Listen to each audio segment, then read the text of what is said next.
Today, almost no one knows about it, yet it may be hiding one of the greatest secrets in all of Egypt, a place called Zawiyet El Aryan, and this is where our story begins. Most people who visit Egypt know the famous Giza pyramids, the shadow of Khufu, the grandeur of Khafra, the mystery of Menkaure, structures we've almost gotten used to by now.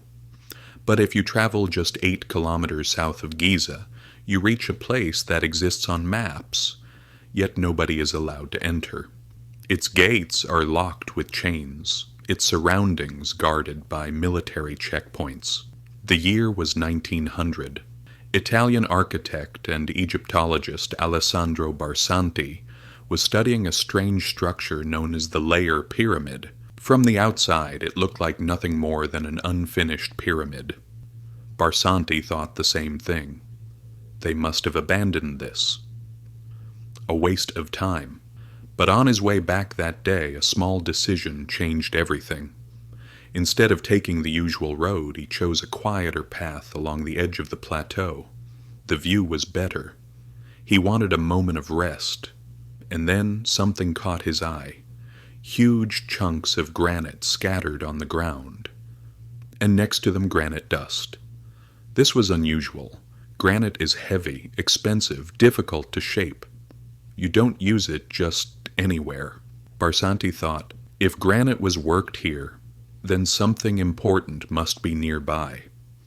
He climbed a small hill, and to the south, almost invisible beneath the sand, he noticed the outline of a massive rectangular structure. The next day he gathered a team of 50 men and started digging.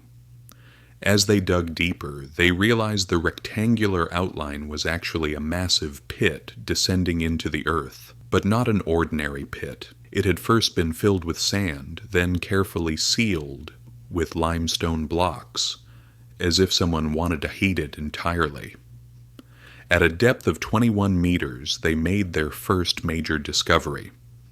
A giant block of pink granite, a rare and extremely hard stone used only in temples, royal structures, and sacred chambers. The deeper they went, the more pink granite they found, until they uncovered a huge granite floor weighing nearly 30 tons. Barsanti's suspicion grew. This isn't just a foundation, this is the ground level of something much, much larger.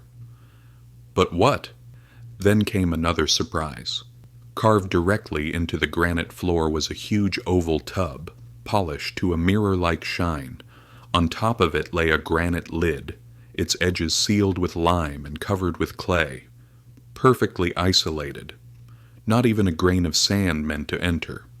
When they finally opened it after months of effort, what they found shocked them even more. It was empty.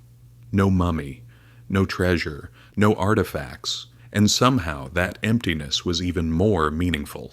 Everything about it screamed, something important used to be here.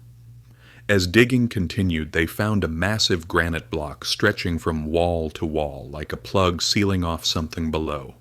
Barsanti was convinced. This must be the door to lower chambers. Another clue sat at the northern end of the pit, a beautifully crafted staircase. Not a worker's staircase, but a ceremonial one, designed to guide someone downward, not upward. Everything pointed to a much larger structure hidden beneath the sand. One day, a violent storm hit the area. The pit filled with water. But then something strange happened. Within hours, the water level dropped suddenly by almost 1/3. Barsanti understood immediately. Water was leaking somewhere, meaning there was an underground cavity, a tunnel, or maybe an entire system beneath them.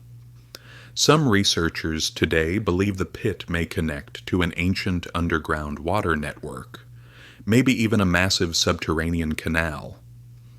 Barsanti continued his work, but the granite blocks were too difficult and the funding ran out.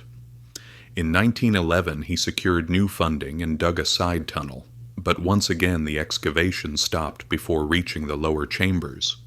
Then World War I erupted. The site was shut down. Barsanti died in 1917, taking countless unanswered questions with him. In the 1930s, the pit filled with sand again. In the 1950s, it was briefly reopened for a film, the last time anyone ever saw it. And in 1964, the Egyptian government declared the entire area a military zone. Since then, no one has entered. Not a single archaeologist, not a single researcher. For decades we've been told that the Great Pyramid was the tomb of Pharaoh Khufu. But inside it, no mummy was found, no golden burial items, no signs of a traditional king's chamber. This made some researchers wonder, what if the pyramid was never a tomb? In the 1960s, Edward Kunkel proposed a radical idea. The Great Pyramid was a gigantic water pump. People laughed, until engineers began testing it. When water flowed through certain passages, the chambers behaved like a ram pump, producing powerful vibrations. Some engineers claimed that inside the granite chambers, these vibrations could create something similar to atmospherics, meaning the Great Pyramid might have been a water machine, an energy generator, a resonance device. Not proven, but fascinating. Some theorists believe that if the Great Pyramid generated pressure or energy using water, it would need a balancing chamber or control point. And when you follow the geographic line, Zawiet El Arian sits directly on it. The sealed granite tub, the clay-covered lid, the black residue, all of these could suggest a chemical or water-based process.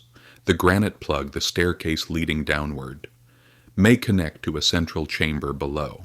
And the fact that the entire area is now a military zone only raises more questions.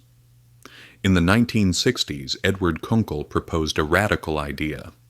The Great Pyramid was a gigantic water pump. People laughed, until engineers began testing it. When water flowed through certain passages, the chambers behaved like a ram pump, producing powerful vibrations. Some engineers claimed that inside the granite chambers, these vibrations could create something similar to atmospheric electricity.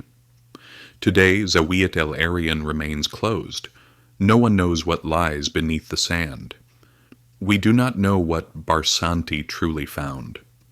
Was it part of an ancient energy system, a water technology center, or something completely different? All we have is a pit filled with sand, a military fence, and questions left unanswered for more than a century. Sometimes history hides not the answers, but the questions that make us think the most. Maybe Zawiet El Arian is one of those questions.